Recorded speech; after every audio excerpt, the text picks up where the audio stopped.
नमस्कार and welcome you to world affairs. मैं हूं प्रशांत धवन। नाउ भारत के जो विदेश मंत्री हैं डॉक्टर एस जयशंकर, ये एक बहुत ही महत्वपूर्ण यात्रा पे गए हैं टू रशिया। एक बहुत ही इंपॉर्टेंट टूर। और यहाँ पे आप देख पाएंगे ये जो इनकी फोटो है ना, ये रिसेंटली वायरल हो गई थी। मैं जो ट्वीट है इनकी रिसेंट ट्वीट, ये मैं आपको दिखाता हूँ। पहले यहाँ पे आप देख पाएंगे जयशंकर साहब ने लिखा है हाउ इट स्टार्टेड, ये जर्नी कैसे शुरू हुई थी, हाउ इट इज गोइंग। और ये इनकी फोटो है, most recent photo in the Russian federation. Now ये जो इन्होंने ट्वीट करी है ना, ये बहुत ही इंपॉर्टेंट है। ये यहाँ पर दिखा रहे हैं कि पहली बात इनकी लाइफ पर और ओवरऑल इंडिया पर भी रशिया यूएसएसआर का कितना बड़ा इम्पैक्ट पड़ा है। अब यहाँ पे आप देख पाओगे, आपको एक ये सर्टिफिकेट जैसा दिखेगा। ये एक्चुअली एक टिकट है, आप कह लीजिए एक पास है। ये पास है 1962 का। उस टाइम जयशंकर साहब सिर्फ 7 साल के थे।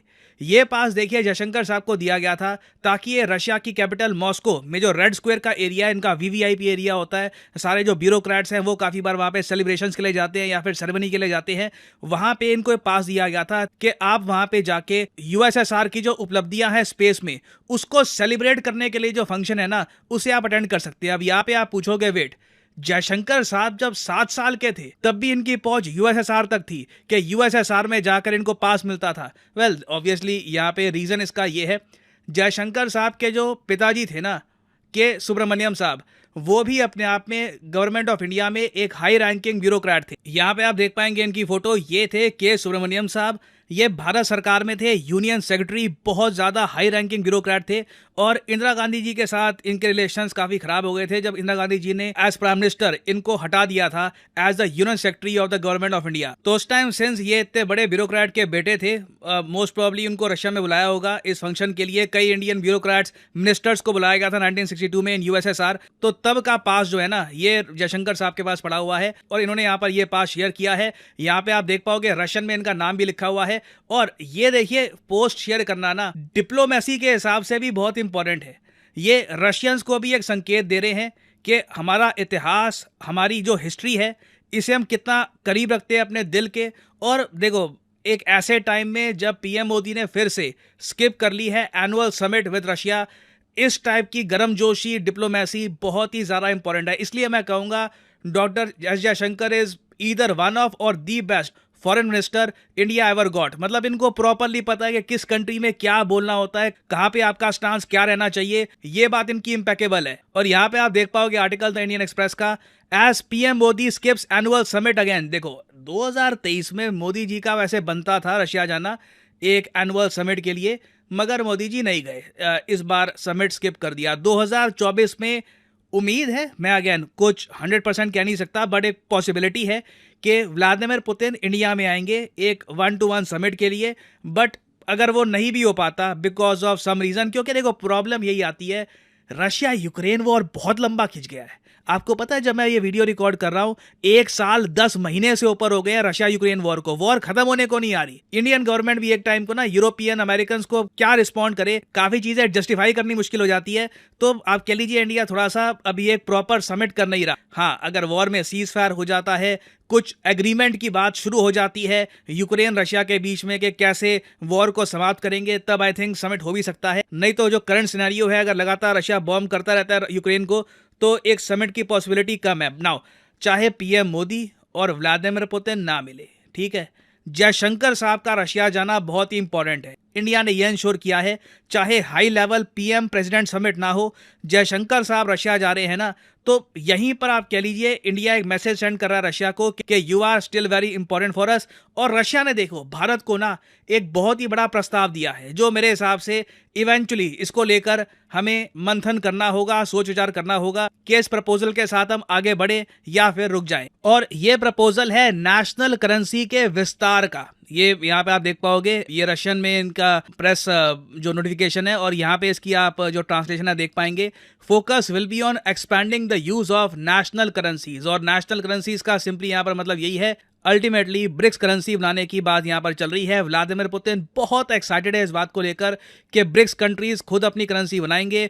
और मैं आपको बता दूं, ये भारत के लिए एक बहुत ही बड़ा हेडेक वाला डिसीजन होगा कि केस में पार्टिसिपेट करे या ना करे, क्योंकि चाइना, रशिया और बाकी सब कंट्रीज हैं, ये सब तो R5 को लेकर बहुत ज़्यादा उतावले हैं। R5 के बारे में मैं आपको बता चुका हूं, ये ब्रिक्स की करेंसी होगी। इसमें देखिए कुछ गोल्ड बैक्ड भी होगी, ये कुछ फियाट करेंसी बैक्ड भी होगी। और R5 इसका नाम इसलिए होगा क्योंकि ब्रिक्स के जो पांचों देश हैं, इनकी करेंसी का नाम आर लेटर से स्टार्ट होता है। Riyal, rupee, renminbi and the South African currency rand. तो इस बात का प्रस्ताव रशिया ने फिर से सामने रखा है। जयशंकर साहब ऑब्वियसली स्माइल करके हाथ मिला के वापस आ जाएंगे। कुछ इस पर अभी के लिए इंडिया कमिटमेंट नहीं करने वाला, क्योंकि मैं आपको बता दूं यूएसए बहुत गुस्सा होगा। बाय गॉड, आई मीन मैं इमेजिन कर सकता हूं यूएसए इनका मीडिया, आई मीन उस टाइम अगर जैसे इंडिया ने एग्री कर लिया ना कि R5 हम बना रहे हैं, जो ह्यूमन राइट्स को लेकर यूएसए रोएगा, जो उनका मीडिया रोएगा, it will be something else. All together different level के सीन्स होंगे। तो देखना होगा कि यहाँ पर बात कहाँ जाती है।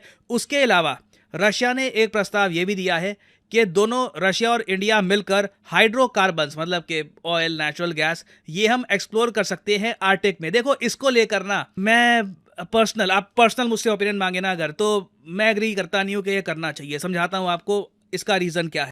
नाउ जो आर्टिक रीजन है ना धरती का, यहाँ पे आप देख पाओगे ये प्लेनेट अर्थ है, ये है हमारा प्यारा भारत। और आप अगर नॉर्थ में जाओगे ना तो ये है आर्टिक। आर्टिक देखिए कॉन्स्टेंटली पिघल रहा है। जो यहाँ पर आइस शीट्स हैं ये पिघल रही हैं, और इसका सबसे बड़ा बेनिफिशियरी है रशिया, क्योंकि यहाँ पर शिपिंग लेन्स ओपन हो रही है। एक टाइम पर जहाँ पे बर्फ जमा करती थी वहाँ पे अब आप कार्गो निकाल सकते हो, आप बेसिकली ट्रेड कर सकते हो। और रशियन से आप अगर पूछो कि सर्दी कम करनी है तो वो लोग कहेंगे हाँ बिल्कुल, क्योंकि सर्दी से वो लोग परेशान हैं। आप देखोगे वहाँ पे बहुत बर्फ होती है। तो टेम्परेचर जैसे जैसे धरती का बढ़ रहा है, रशिया अपनी तरफ से कह रहा है no problem, we accept it. But बाकी कंट्रीज़ के लिए ये बहुत बड़ी प्रॉब्लम है, क्योंकि जैसे जैसे आर्टिक पिघलेगा, जो पानी का स्तर है ये ओवरऑल बढ़ेगा, कई जगह बाढ़ आएगी, लोगों को प्रॉब्लम्स होंगी। तो अगेन इसको लेकर ना साइंटिफिक कम्युनिटी बटी हुई है कि क्या आर्टिक में माइनिंग करनी चाहिए, हाइड्रोकार्बन की जो एक्सप्लोरेशन है करनी चाहिए या नहीं करनी चाहिए। चाइना तो तावला बैठा है, इनको कोई मतलब नहीं है एनवायरनमेंट से या फिर कोई मॉरल क्वेश्चन से। इनको जहां प्रॉफिट दिखेगा ये काम करेंगे। क्या हमको चाइना की तरह ही एक्ट करना चाहिए या नहीं करना चाहिए, ये डिपेंड करता है, ठीक है, कि आर्टिक में ये सब करना चाहिए या नहीं करना चाहिए। It really depends on your perspective कि आप दुनिया को कैसे देखते हैं, और ओवरऑल आप क्या मानते हैं कि जो एक बेनिफिट हमको दिख रहा है ये उठा लो, या फिर एक मॉरल ऑब्लिगेशन भी होती है, because we are a very strong, independent and democratic nation. तो वैसे बताइएगा अपने थॉट्स कि आपके हिसाब से आर्टिक में हाइड्रोकार्बन्स की एक्सप्लोरेशन भारत को करनी चाहिए या नहीं। मैं जानना चाहूँगा वैसे आपका ओपिनियन। तो अभी देखिए जयशंकर साहब पहुंचे हैं रशिया, बहुत सी डिस्कशंस होंगी रुपी रूबल पेमेंट को लेकर, डिफेंस इक्विपमेंट की सप्लाईज को लेकर भी कुछ मेजर डेवलपमेंट आती है, क्योंकि ये जो पूरा टूर है 5 डेज़ का है, लंबे समय तक रुकेंगे ये रशिया में। तो कुछ अगर मेजर डेवलपमेंट और आती है तो बाद में मैं आपके लिए एक अपडेटेड वीडियो ले आऊँगा। और अनअकैडमी के देखिए ऑफर चल रहे हैं आज के समय। ये जो ऑफर्स हैं इनको आप यूज कर सकते हैं टू गेट डिस्काउंट। तो कमेंट सेक्शन में लिंक आपको मिल जाएंगे, आप यहाँ पर कोर्स ओपन करके you can use the code PD10 और आपको डिस्काउंट मिल जाएगा। और जो सेल्स टाइम टू टाइम आती रहती है इनका भी आप लाभ उठा पाएंगे। So this is the end of the video, thanks for listening and as always may the gods watch over you.